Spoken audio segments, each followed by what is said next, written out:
Delhi grain merchant association के VP गौरव गुप्ता हैं। गौरव नमस्कार। सबसे पहले तो प्राइसेस पे एक सेंस लेना चाहेंगे और वो टेबल आपके समक्ष करना चाहेंगे जो हमें दिखाती है कि ज़्यादातर दालों के प्राइसेस पिछले महीने और पिछले साल सेम टाइम में हमने अच्छे खासे गिरते हुए देखे हैं। आप देख सकते हैं चने के प्राइसेस पिछली जुलाई में पिछले साल यानी कि 8646 के आसपास थे जो 8621 है। 167 से तुअर 120 हो गई है, 127 की उड़द 115 हो गई है, 119 की मूंग 110 हो गई है और मसूर में भी करीबन 10 रुपए तक की गिरावट यहाँ पर बनते हुए नजर आई है। क्लियरली गौरव जी, जिस तरह की गिरावट कॉन्स्टेंटली यहाँ पर है और बिलो एमएसपी के प्राइसेस हमने यहाँ पर बनते हुए देखे हैं, सबसे पहले तो यहाँ पर किस तरह के प्राइस मूवमेंट की एक्सपेक्टेशन यहाँ से है? क्या ये बॉटम प्राइसेस हैं या फिर जिस तरह का इंपोर्ट है, जिस तरह से ओरिजिन कंट्रीज में प्रोडक्शन है, आपको लगता है ये प्रेशर बरकरार रहेगा? मैम राइट, नमस्कार मनीषा जी। सबसे पहले तो मैं आपको बता दूं कि इस time pulses industry deep depression में है। एक एट प्रेजेंट हम रूट बॉटम किसको कह नहीं सकते कि रूट बॉटम प्राइस है, क्योंकि कितना इंपोर्ट्स आ जाएगा उसकी कोई लिमिट नहीं है।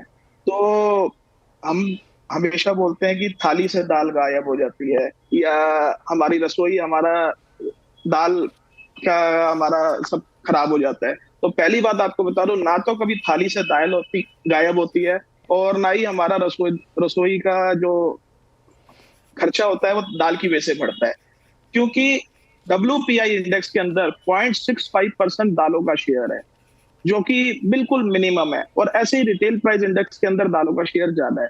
अगर हम होलसेल की बात करें तो आज जो MSP प्राइस है उस भाव पे आपको फिनिश गुड मिल रहा है। तो मैं आपको बताना चाहूंगा, सबसे पहले तो हम MSP जो बोलते हैं, MSP रॉ पल्सेस की होती है ना कि फिनिश्ड की होती है। रॉ पल्सेस से फिनिश्ड को बनाने में बहुत खर्चा आता है, बहुत ओवरहेड्स होते हैं, ट्रांसपोर्टेशन होती है, प्रोसेसिंग होती है। अगर हम देखा जाए तो गवर्नमेंट ने MSP उड़द की 7800 कर रखी है, जिसकी अगर हम प्रोसेस करके दाल लेके आते हैं तो 110 रिटेल होलसेल में पड़ती है। तो रिटेल में क्या बिकनी चाहिए? ऐसे ही तुअर की MSP अपकमिंग सीजन की गवर्नमेंट ने 8000 कर रखी है। अगर हम उसकी दाल प्रोसेस करते हैं वो 120 रुपए के करीब होलसेल के अंदर पड़ती है। तो रिटेल में क्या बिकनी चाहिए? तो सरकार को चाहिए कि पहले तो ये पैमाना करे कि MSP हमारे को किसानों को देनी है और कंज्यूमर को रेट्स भी देने हैं। तो दोनों चीजें ऐसा नहीं हो सकता। हाँ, एक चीज जरूर हो सकती है कि गवर्नमेंट को चाहिए कि रिटेल के अंदर जो उपभोक्ता होता है रिटेल में लेता है, यूजुअली क्या होता है, आज जो आपने भाव दिए, जो आंकड़े दिए, वो आपने रिटेल प्राइस इंडेक्स के दिए। अगर हम होलसेल में जाए तो उससे काफी सस्ती दालें हमारे को होलसेल में मिलती है। तो हमारे को सबसे पहले जो होलसेल और रिटेल का गैप है इसको कम करना चाहिए। तो इसके लिए गवर्नमेंट को एक ऑप्शन कि रिटेल के अंदर MRP लगा दे। MRP ऐसी लगाए कि जो आपकी MSP है उसका क्राइटेरिया बना के कितना ओवरड्राफ्ट होना चाहिए, एक मैक्सिमम रिटेल प्राइस कर दे, 200 रुपए कर दिया या 250 रुपए कर दिया, 250 रुपए कर दिया।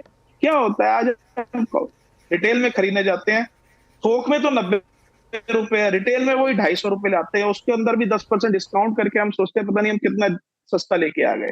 तो एक ये जो गैप गौरव जी, दो चीजें जहां तक MRP की बात है, आई डोंट नो कितना इंडस्ट्री और आप लोग की क्या कॉन्वर्सेशन है और कितना आप उसके अग्रीमेंट में है, बिकॉज ज्यादातर एसेंशियल कमोडिटीज में हम देखते हैं कि MRP का जो कॉन्वर्सेशन है वो बहुत ज्यादा पुश नहीं किया जाता। जहां तक थाली से दाल गायब है, आई होप वो कभी ना हो और हम सभी को सब कुछ यहाँ पर खाने को मिले, even to the lower strata of the communities as well. Just coming back to your MRP thing, कैसे आप MRP डिवाइस करेंगे, क्योंकि सरकार की तरफ से, रेगुलेटर्स की तरफ से हमने ये कॉन्वर्सेशन आते हुए नहीं देखी। मैम वही तो चीज है ना, वो जो कॉन्वर्सेशन आनी चाहिए वो नहीं आ रही है। आप उपभोक्ता को आप कह रहे हैं, गौरव जी आप कह रहे हैं कि फार्मर्स के लिए MSP फिक्स कर दिया जाए और फॉर कंज्यूमर्स के लिए MRP फिक्स कर दिया जाए। MSP फिक्स है मैम, फार्मर्स के लिए MSP फिक्स है, MSP फिक्स है, लेकिन MSP का मीनिंगलेस है। क्यों? MSP क्या है, आज उड़द की, तुअर की MSP 8000 रुपए है, अफ्रीका से तुअर 5000 रुपए आ रही है, म्यांमार से तुअर 6200 रुपए आ रही है, हिंदुस्तान में किसानों की तुअर 6500 रुपए नहीं बिक रही है। जबकि पीछे भी मैंने आपको बोला 37 लाख मेट्रिक टन की हमारी प्रोडक्शन हुई है, गवर्नमेंट ने 5 लाख मेट्रिक टन खरीदी है। तो मीनिंगलेस है ना MSP। आप MSP भी सुनिश्चित करो कि किसान को, MSP का मतलब होता है मिनिमम सपोर्ट प्राइस, ना कि मैक्सिमम सपोर्ट प्राइस है। तो कम से कम मिनिमम सपोर्ट प्राइस सुनिश्चित करो ठीक है, उसके बाद आप एक ऐसा क्राइटेरिया बनाओ कि हमारी लैंडिंग प्राइस कोई भी पल्सेस की एमएसपी से नीचे नहीं होनी चाहिए। इससे हमारी अवेलेबिलिटी कभी भी थ्रू आउट, कभी भी हमारी फ्यूचर में भी कभी अवेलेबिलिटी कम नहीं होगी, क्योंकि we have a potential. Ma'am क्या होता है, आज सोइंग डाटा आप देख रहे हैं, तुअर का सोइंग डाटा घट गया, उड़द का सोइंग डाटा घट गया, आने वाले टाइम में मसूर का घटेगा, मूंग का घटेगा। क्यों घटेगा? क्योंकि मूंग का तो फिर भी चलो, इस बार हमारी मूंग की पैदावार अच्छी हुई है क्योंकि इंपोर्ट्स नहीं है मूंग में। लेकिन तुअर में क्यों उगाएगा किसान जब 5,000 रुपए की तुअर अफ्रीका की आ रही है, 6200 रुपए की म्यांमार की आ रही है? क्या जरूरत है उसको तुअर की उगाने की? तो हमारे को किसान को भी पैरेलल लेना है, हमारे को ट्रेडर्स को भी रखना है बीच में, हमारे को एंड यूजर को भी उतना फायदा फायदा मिलना चाहिए। एंड यूजर को तब मिल सकता है जब हम एमआरपी डिक्लेयर कर दें कि इससे ऊंची नहीं बिकेगी। क्या होता है मैम, हम अल्टीमेटली कौन सफर करते हैं? किसान, ट्रेडर्स। क्या होता है, जमाखोर, चोर जमाखोर स्टॉक लिमिट लगा दे जाती है, कभी हमारे को पोर्टल पे अपलोड करना चाहिए, मैंडेटरी कर देते हैं। आज हम पोर्टल पे अपलोड करते हैं वीकली स्टॉक, सारी पल्सेस 25 से 30% बनती है। क्या जरूरत है हमारे को वीकली अपलोड करने की पोर्टल पे?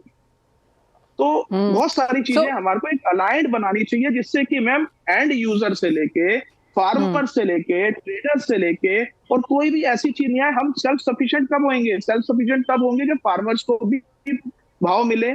सेल्फ सफिशिएंट तब होंगे जब हमारी उपज अच्छी होगी। उपज कब अच्छी होगी? जब किसान को भाव मिले, ट्रेडर्स भी सेटिस्फाइड हो। आज हम Absolutely. So I get the, Gaurav ji, अब सारी चिंताएं तो हमें पता ही हैं, इसके बारे में हम बात भी करते रहते हैं। जहां पर अब हम यहाँ पर खड़े हैं, जहां पर ठीक है बुआई के नंबर थोड़े से कमजोर हैं, सरकार के पास प्रोक्योरमेंट है, ओरिजिन कंट्रीज में अच्छी खासी प्रोडक्शन है, हम जानते हैं इंपोर्ट की स्थिति कैसी है, और जैसे आपने कहा कि भाव शायद रॉक बॉटम पे अब भी नहीं है, यहाँ से भी शायद प्रेशर बन सकता है। अगर दो सुझाव आपको सरकार को यहाँ से देने हो in agreement with across traders, across pulses as a sector, तो वो क्या होंगे? Stop cheap dumping of pulses by imposing MIP and quantitative restriction. ठीक है। And for consumer benefits, impose MRP on retail. MRP on retail आप कैसे देखेंगे? I get your point कि क्वांटिटी डल देनी चाहिए और मिनिमम इंपोर्ट प्राइस यहाँ पे फिक्स कर देना चाहिए जो शायद MSP के ऊपर हो, वो आपका फर्स्ट पॉइंट है। MRP का क्या कैसे बताएंगे आप? MRP का क्राइटेरिया ये है मैम, कैसे फॉर्मूला निकलेगा वो MSP प्लस प्लस, कैसे देखेंगे उसे? मैम MSP आज मैं आपको बताऊं ना, गवर्नमेंट के पास फॉर्मूला सारा है। MSP क्या होते हैं, क्या खर्चे हैं, क्या ट्रांसपोर्टेशन है, आप उसके ऊपर मार्जिन रखो उनका रिटेलर का। आप ये देखो 5% GST है, 5% का वो खर्चा हो गया, फिर ट्रांसपोर्टेशन, होलसेलर, रिटेलर, ट्रेडर, क्या क्या बीच में जो चेन है उनका मार्जिन रख के एक ऐसा प्राइस कर दो, 200 रुपए कर दिया सपोज करो, हमारा उसमें 20% का उसका मार्जिन है रिटेलर का, 200 में 250 रुपए के अंदर या 250 में, अलग अलग वेराइटीज का अलग अलग रेट्स है, जैसे सबकी अलग अलग MSP है वैसे उसका MRP सेट कर दो। उससे क्या होगा मैम कि जो रिटेलर 50% का मार्जिन खाते हैं, कई रिटेलर 100% का भाव ऊंचा भी रखते हैं। आज ऑर्गेनिक के नाम पे 300-300 रुपए किलो दाल मिल रही है या दाल बिक रही है। फिर उसके बाद आज होलसेल में इतनी मंदी दालें आ गई, रिटेल में नहीं आया, तो कंज्यूमर को बेनिफिट नहीं पहुंच पाता।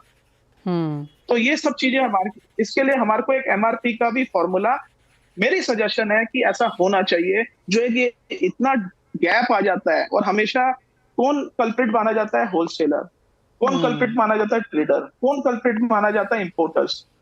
आज हम स्टॉक अपलोड कर रहे हैं, जैसे मैंने आपको भी पहले भी बोला, क्या जरूरत है हमारे को स्टॉक अपलोड? क्या वी आर थेफ्ट? चोर है हम लोग? नहीं, ऐसा नहीं है मैम। आज की जनरेशन हटती जा रही है, मिलेज शट डाउन होती जा रही है। You will see the maximum MIP MPS this time in respect of pulses industry. तो एब्सोल्युटली गौरव जी, बहुत जरूरत है। एब्सोल्युटली गौरव जी, काफ़ी सारी चिंताएं हैं, लेकिन आई अप्रिशिएट जो आपने यहाँ पर 2-3 सॉल्यूशंस भी दी हैं कि import quantity, import minimum import price और MRP, ये 3-4 ऐसी चीज़ें हैं अगर सेट कर दी जाएं तो जैसे आपने कहा जो ऑर्गेनिक के नाम पे मार्जिन्स हैं या रिटेल की तरफ से मार्जिन्स हैं, जहाँ पर कोई सिस्टम ही नहीं है, तो MRP शायद एक प्रॉपर सोल्यूशन यहाँ पर बीच में आके रह सकता है। थैंक यू सो मच साथ जुड़ने के लिए, और शुक्रिया वो सारा बहुत डिटेल में हमें समझाने के भी लिए। वेल, इसी के साथ फिलहाल इस कार्यक्रम में इतना ही समय है, हमें दीजिए इजाज़त। हम ब्रेक के बाद बात करेंगे इक्विटीज़ पर।